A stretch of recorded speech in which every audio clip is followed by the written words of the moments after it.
governo federal pretende economizar R$ 1 bilhão já no ano que vem, com a adesão de 5.000 servidores do Executivo ao Plano de Desligamento Voluntário. Com esse objetivo, uma medida provisória foi editada. E para falar desse tema, a Cidadania recebe o economista e consultor econômico Raul Veloso. Seja bem-vindo, doutor Raul. Ok, prazer é todo meu. Doutor Raul, toda vez que um plano de demissão voluntária no serviço público é ventilado, gera uma expectativa enorme e, em geral, um certo pânico. Bom, eu não posso dizer que não acho que seja sem fundamento. Eu queria que o senhor fizesse uma comparação entre esse momento que vivemos e os outros momentos da história econômica do país, no governo Collor, no governo Fernando Henrique, em que houve também a execução de planos de desligamento de funcionários. Pois é, o que eu vejo aí é que talvez a gente no Brasil devesse pensar melhor o momento de lançar esses planos. Porque como eles tendem a ser lançados em momento de crise fiscal aguda, eles são logo vistos como parte do arsenal de medidas duras de ajuste que o governo quer fazer. E aí, nessa hora, é natural que as pessoas fiquem temerosas do que é que pode vir a acontecer com elas, né, a pessoa em causa. E, sendo no contexto de ajuste, há sempre a preocupação, às vezes talvez exagerada, de avaliar com muito cuidado se aquilo não vai representar para as pessoas uma penalização e, do outro lado, para o governo, há sempre a questão de saber se aquilo, de fato, vai ajudar a resolver o problema fiscal agudo que ele está vivendo. Eu acho que cria essas duas situações. Em 96, ainda estávamos na metade do primeiro governo Fernando Henrique. Havia crise fiscal também naquela ocasião? Sim, ali havia crise fiscal. Aliás, pensando bem, eu não me lembro de quando nós não tivemos crise fiscal. A diferença é a intensidade da crise. Hoje a intensidade é muito maior do que naquela época. Havia, certamente, mas hoje talvez a gente esteja no pior momento de crise fiscal dos últimos 50 anos. O cenário é bem pior que aquele de 96, me parece. Nesse sentido é. No começo do Plano Real, vivíamos uma certa euforia com relação ao consumo. Aquele frango que custava R$1. Muita gente não se lembra, lá se vão 21 isso anos. Mesmo.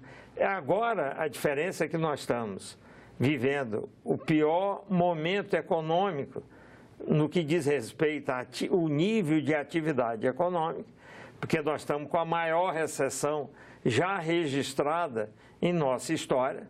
Pode ser que nos anos 1800 tenha havido uma pior, mas dos anos 1900 para cá nunca houve. Então, do ponto de vista de absorção de mão de obra, é uma época claramente inadequada para você lançar um plano desse tipo. Agora, a pergunta do servidor público, a pergunta que não quer calar, o que o servidor público do Executivo tem a ver com a crise fiscal e o que esse plano de demissão pretende para auxiliar a crise fiscal? Pois é, aí talvez a gente devesse falar primeiro assim, quando é que deve ter um plano desse tipo? Acho que esses planos de demissão voluntária deviam ser parte rotineira. Periódicos da ação do setor público. Porque o setor público tem muita gente. Então, como tem muita gente, é normal que tenha uma certa gordura. E essa gordura, quer dizer, pessoas desnecessárias, vamos colocar com franqueza dessa forma, não quer dizer uma pessoa totalmente desnecessária, mas pessoas que têm um percentual de utilização baixo, vamos colocar assim. Então, como tem muita gente, e é do jeitão do setor público, que a gente sabe que nem sempre as contratações são adequadas, é natural que a gente tenha de ter planos o tempo inteiro. E aí, quando vem um assim, a pergunta que eu acho que deve ser feita é o seguinte: por que que isso já não é rotina e isso aí não seria um evento a mais que poderia se juntar a outras medidas. Agora, doutor Raul, o senhor acha que é justo dizer que em todos os setores há uma gordura excessiva? Porque até o próprio governo fez a ressalva na medida provisória de que em quais os setores poderá o plano de demissão voluntária poderá ser aplicado, em outros talvez não. Quer dizer, que essa ressalva, inclusive, talvez até de uma guerra interna entre os ministérios e os órgãos públicos. Eu não sei direito como é que estão definindo as razões pelas quais eles estão definindo isso para uns setores e não para outros. Aí a gente teria de ver como é que essa análise foi feita e não está muito claro para mim o que é que foi feito. Mas o fato é que no setor público sempre tem gordura. Eu estou usando isso, estou dizendo isso baseado na minha própria experiência. Eu fui dirigente de órgãos públicos durante muitos anos e eu tive essa sensação sempre. Mesmo na época que havia muito menos gente, porque depois a contratação aumentou muito nos últimos anos, eu dirigi setores que eu poderia fazer o que precisava fazer com apenas 10% do contingente. 90% não precisava.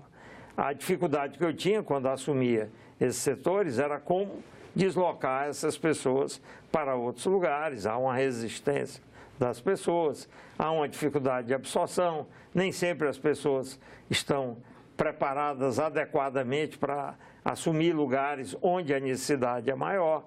E o governo não tem uma gestão de pessoal verdadeira, como se faz no setor privado e até em empresas estatais. Eu sei, por exemplo, que o Banco do Brasil faz PDVs sem alarde de tempos em tempos. Tem também, como é um lugar que tem muita gente, tem essa política de ir revendo de tempos em tempos. A própria quantidade de pessoas que há lá é uma justificativa para que isso seja feito o tempo inteiro. No governo é a mesma coisa. O dramático é querer fazer isso na hora que você está na crise fiscal aguda, que todo mundo vem e pergunta quanto que isso vai render de economia de gasto. Doutor Raul, no setor bancário, que ele sofre talvez precocemente e mais do que os outros setores, a influência da informatização. Há setores que também podem ser, não creio que no serviço público a automação venha tomar empregos, mas, por exemplo, no setor de fiscalização, eu duvido que um órgão federal encarregado de fiscalização sanitária ou mesmo na Receita Federal vá concordar em que possa haver, em abrir indefinidamente a possibilidade de uma demissão voluntária. Agora, não corremos o risco também de que os mais capazes, aqueles mais preparados e com melhores perspectivas na iniciativa privada venham a sair do serviço público, causando assim uma queda na qualidade da mão de obra? Esse risco sempre existe, porque as pessoas melhor qualificadas, elas certamente, se tomarem essa decisão, elas vão fazer falta. Mas eu acho que a pergunta que talvez caiba é se ela é tão bem qualificada e tem oportunidades melhor aquinhoadas fora do governo, por que elas já não saíram? Então, aí é uma questão de saber se de fato existe gente nessa condição que ainda não saiu e que está aí só esperando um pequeno estímulo financeiro para cair fora. Eu não sei se existe muito isso. É difícil a gente determinar com análises e com estudos estatísticos, mas eu sempre penso que quem tem boas oportunidades lá fora e sabe que elas existem, ele não fica dentro do governo muito tempo, ele acaba saindo. Inclusive, a medida provisória, ela abre um espaço para que a pessoa saia, não por inteiro, mas, entre aspas, saia pela metade, através de uma redução de jornada de trabalho, com equivalente redução da remuneração, mas aí cria também, segundo os críticos da medida provisória, aquela possibilidade de servir a dois patrões, o que configuraria talvez até uma ilegalidade diante da legislação vigente para o servidor público. Você não pode servir ao serviço público e talvez em uma outra área que venha ser interveniente, que tenha interseção com o interesse da União, no caso, está servindo na iniciativa privada. Isso não correria esse risco? Olha, eu penso que não. Eu acho que aí é uma questão de definir o setor que vai fazer essa redução de jornada. Aí, tendo esse cuidado de não haver o risco de a pessoa servir a dois senhores. Mas eu sei, por exemplo, que várias carreiras de advogados aqui na União são carreiras em que as pessoas podem advogar, podem ter uma jornada menor ou podem advogar dentro da própria jornada que ela tem, sem ter de reduzir jornada. A única coisa que é proibida é o advogado entrar com ação contra a União. Mas, tirando essa possibilidade, ele pode atuar em várias situações em que não envolvam o governo. Eu acho que isso é perfeitamente conciliável em determinadas carreiras, vamos chamar assim, mais simples, onde a coisa seja menos complexa. Provavelmente tem gente que não está fazendo muita coisa, que poderia até ter um ganho adicional e se sentir melhor se ela tivesse um pedaço aqui, outro pedaço ali. Às vezes o próprio lazer, que é também um direito que a gente tem na vida, né? Ela pode querer ter um pouco mais de lazer e se conforma em ganhar menos, porque ela vai valorizar mais o benefício que ela tem com o lazer do que com o dinheiro que ela ganharia no governo. No governo Fernando Henrique, havia milhares de servidores nos ministérios, trabalhadores nos ministérios que eram contratados via entidades como, por exemplo, o PNUD, o Plano das Nações Unidas para o Desenvolvimento, que era uma forma, digamos assim, branca de terceirizar o serviço público. Aí, em alguns casos, o Tribunal de Contas interveio e obrigou a que fossem feitos concursos públicos. Não correria o risco agora, se houvesse uma adesão em massa, que parece que não vai ocorrer, havendo uma adesão em massa ao plano de desligamento, de que houvesse novamente uma contratação através de uma terceirização do serviço público, visto que a lei de terceirização abre também espaço para que a atividade, não só a atividade meio seja preenchida com contratados, mas também a atividade fim. Olha, se isso acontecer e estiver dentro da lei, eu não vejo qual é o problema. Eu acho que nós precisamos flexibilizar o mais que pudermos o regime de contratação no serviço público. O setor privado, em muitas áreas, atua bem melhor, porque ele tem mais flexibilidade para contratar, para destratar, etc. O setor público é muito engessado. Isso nós já vimos, quer dizer, estamos muito engessados. As remunerações são mais elevadas que no setor privado, para várias carreiras, várias funções. Há vantagens adicionais, que é não ser demitido, que é a estabilidade, a aposentadoria privilegiada. E, com isso faz com que as pessoas certamente pensem, muitas vezes, depois que entram, mesmo que estejam pessoalmente insatisfeitas com o que estão fazendo, pensem muitas vezes antes de sair. Eu acho que a gente tem de flexibilizar. Nós temos de voltar a ter mais flexibilização para atuar melhor. Como seria essa flexibilização? Não, eu acho que essa história de essas condições de aposentadoria integral ou quase integral e estabilidade no emprego deviam ser restritos. Mas desde 2013, quem entra no serviço público a partir de 2013 vai receber a mesma aposentadoria, o teto do INSS. Mas depois disso tem os planos de previdência complementar, em que o governo entra com uma parte generosa. Então, não é bem assim. E o cálculo da aposentadoria é diferente. É pela média dos salários, de uma forma que acaba dando mais do que daria se fosse no INSS. Mas mesmo depois de 2013, não, de 2013 para cá, só se o servidor contribui com o FUNPRESP. Para ganhar mais. Mas eu digo, na hora de calcular o benefício para quem ganha até o teto, este cálculo tende a produzir um valor maior do que quando é feito pelo INSS para os seus segurados. Então, há vantagens. Não achemos que as vantagens acabaram. O ministro Diogo Oliveira anunciou essa economia de R$1 bilhão, já projetando uma adesão no ano que vem de 5 mil servidores. E teria citado também a imprensa, teria falado à imprensa que isso já entraria no orçamento da União para o ano que vem. Não houve uma certa precipitação no seu entendimento? Acho que sim. Eu acho que é exatamente aquilo que nós já comentamos. Não deve misturar uma medida que é tipicamente de gestão com medidas de ajuste fiscal.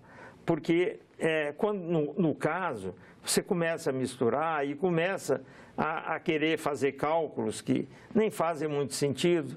Na realidade, são chutes que são feitos, baseados em uma experiência anterior, de não sei quantos anos atrás, em que as condições da economia eram completamente diferentes, várias condições eram diferentes.